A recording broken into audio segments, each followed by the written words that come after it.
कैसे अंग प्रदर्शन या आम भाषा में छोटे कपड़े पहनना महिलाओं को महिलाओं को विक्टिम बना देता है। ब का ब से आप समझ जाइएगा, या दुष्कर्म कह लीजिए। ऐसा सोचना बहुत स्वाभाविक है हमारे समाज में, और ऐसे सोचने के पीछे तर्क एक बहुत मजबूत आता है कि देखने से मन मचल जाएगा लड़कों का, या जो भी है। और मैं भी ऐसा सोचा था, पर मेरे तर्क कुछ और अलग थे कि अगर एक लड़के के पास अच्छी बॉडी है, अगर वो अपनी बॉडी दिखाता है, अच्छी बॉडी का अर्थ ये है कि भाई मसल्स हैं उस पर, फैट कम है और दौड़ भाग लेता है, तो उसका जो सेफ्टी सिक्योरिटी है वो इंक्रीज़ होगा। मतलब उसको कोई थ्रेटन नहीं करना चाहेगा क्योंकि उसके पास अच्छी बॉडी है। और महिला के पास अच्छा अगर शरीर हो जिसमें स्तन और नितंब आ जाते हैं, जिसको हम आम भाषा में या पॉपुलर भाषा में हम कर्व्स कह देते हैं, ठीक है, अच्छा चेहरा हो, अगर वो उसको दिखाएगी तो उसका थ्रेट बढ़ जाएगा, क्योंकि उसको और मतलब लोग उसको पाना चाहेंगे, जो भी चीज़। वही बात है कि खुले में सोना रखोगे तो चोरी होगा ही। पर इस बात या एक तथ्य को जानने के बाद मुझे बहुत झटका लगा कि मैं गलत सोचता था। और मैं ही नहीं, समाज में बहुत सारे लोग हैं जो गलत सोचते हैं, बहुत बार गलत सोच रहे होते हैं, बहुत बार वो इम्प्रूव होते हैं सोचने के मामले में। थोड़ी सी आवाज़ में समस्या आ रही होगी, पर मैं चाहूँगा कि आप इसको इग्नोर करके इस तर्क को सुनने बहुत ज़रूरी है मेरे हिसाब से। तो कैसे समाज में लोग, अगर आप देख रहे हैं यहाँ तक, मैं तो आमतौर पर कुछ कहता नहीं बीच में, पर कमेंट कर दीजिए, ताकि कुछ तो करिए, मतलब कमेंट, क्योंकि सच में कमेंट पढ़ना बहुत अच्छा लगता है। अभी तो अच्छा ही लगता है, जब तक कम लोग हैं, पता नहीं ज़्यादा लोग जाएंगे तो नहीं। तो कमेंट कर दीजिए, और हाई कोई पर चला है सुने तो कर दीजिएगा, कोई बड़ी बात नहीं है। नहीं भी करे तो कोई बात नहीं, वीडियो देखिए, छोड़िए, हटाइए ऐसा। तो अभी तक तो हटा दीजिए, ठीक है। तो फिर मुझे भी लगता था, मुझे लगता था हाँ यार बहुत तार्किक बात है, क्यों लोग नहीं समझ पाते, क्यों महिलाएं नहीं समझ पाती। जब आप सेफ स्पेस आपको लगेगा तब पहनिए जो पहनना है, जो क्या दिक्कत है।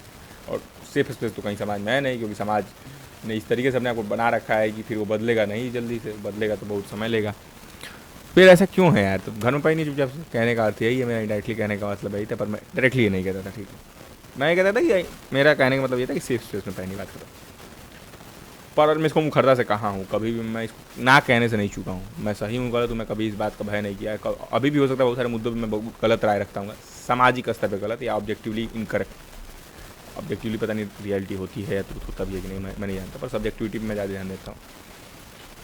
तो फिर ये तर्क जो है ये यहाँ कट जाता है, जब मैं पढ़ते पढ़ते एक चीज़ मैंने पढ़ा इसी वीडियो के रिसर्च के रिगार्डिंग, मतलब ये वीडियो नहीं, उस साल भर या 1.5 साल पहले की बात है।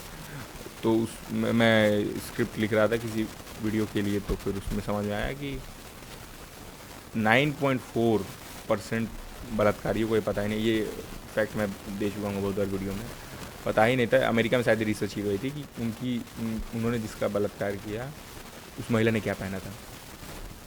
तो फिर भाई बलात्कार का कारण क्या है, क्योंकि पहनावे ओढ़ावे और सुंदरता से तो मतलब है ही नहीं। उसको तो महिला का कपड़ा तक नहीं याद है कि उन्होंने क्या पहना था। भाई लोग कहते हैं ना छोटे कपड़े पहनने से हो जाता है, चाहे अच्छा शरीर हो तो हो जाता है। बूढ़ी बच्चियों का बलात्कार हो रहा है तब क्यों, छोटी बच्चियों का क्यों बलात्कार हो रहा है।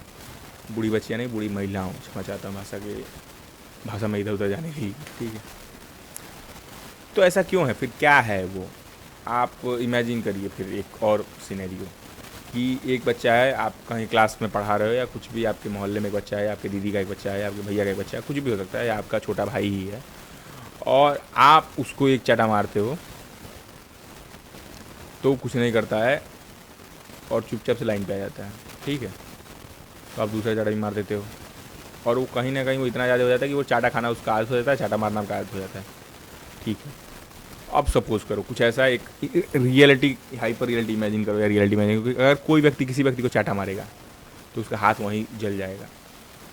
कुछ भी ऐसा मान लो, चलो भगवान ने ऐसा, भगवान मानते हो ना, चलो भगवान ने ऐसा कर दिया मान लो, और नहीं मानते तो इमेजिन कर लो, मार्वल किसी पिक्चर में कोई किसी को चाटा मारेगा तो उसका हाथ जल जाएगा। मतलब मारते ही जब इंटेंशन होगा चाटा मारेगा तो हाथ जल जाएगा, किसी भी इंटेंशन से मारा जाए उसको।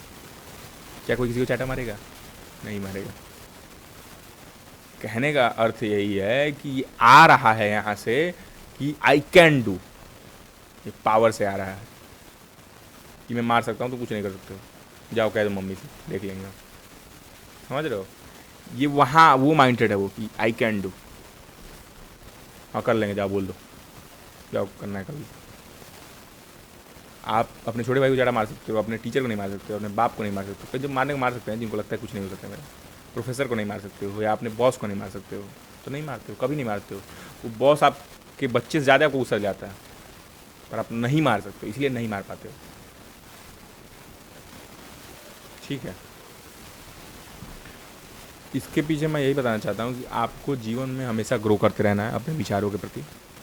अपने जो भी आप सोच रहे हैं पहले तो उसको मुखरता से कहना सीखिए, और आपके आपका कोई विरोध करे तो उससे मत घबराइए। हम्बल रहिए, जो भी कह रहे हैं कि शायद ये गलत भी हो सकता है, पर मुझे ये लगता है मेरे स्टैंड पॉइंट से तो मैं यही तक समझ पाया हूँ अभी तक। तो हम्बलनेस के साथ कोई बात कहेंगे ना तो लोग आपको करेक्ट करना भी पसंद करेंगे। करेक्ट करना तो खैर लोग ऐसे ही पसंद करते हैं, समाज का नियम है कि लोग करेक्ट करते रहते हैं, भले खुद को कुछ ना पता हो। उसके बाद जो भी अदर पर्सपेक्टिव्स हो, बहुत सारे सिमिलर पर्सपेक्टिव आते हैं, एक जैसे मिलते जुलते ही पर्सपेक्टिव रहते हैं। इंटरेस्टिंग पर्सपेक्टिव आ रहा है, उसको एंटरटेन करिए। सिमिलर पर्सपेक्टिव में आता हो तो पता ही आपको एक ही जगह से स्रोत है सबका, वही लेफ्ट राइट। तो या तो पूंजीवादी राइट के लोग, या तो वामपंथी लेफ्टिस्ट लोग, वही दो विचारधारा ही हैं ध्रुव के स्तर पे देखें तो अदर पर्सपेक्टिव को एंटरटेन करिए, और तब उस हिसाब से आपका पर्सपेक्टिव या आपका दृष्टिकोण व्यापक होगा और विश्वव्यापी हो, क्या होगा यार, एक शब्द होता है यार कि समावेशी होगा और आपका दृष्टिकोण। ठीक है, और उसमें बहुत सारे सामाजिक पहलुओं को उसमें कंसिडरेशन होगा। वो केवल एक तरफी बात नहीं करेगा, कुछ हद तक ग्रे में होगा। वही हाथीराम चौधरी का जो किरदार है ना कि कई स्लेटी हैं, वो हाथीराम चौधरी को बस एक दिखता है, ब्लैक और वाइट। तो खैर ब्लैक और वाइट से बाहर आइए, क्योंकि ब्लैक और वाइट टोटली सब्जेक्टिव है। और सीखना शुरू करिए, और सीखने की सबसे बड़ी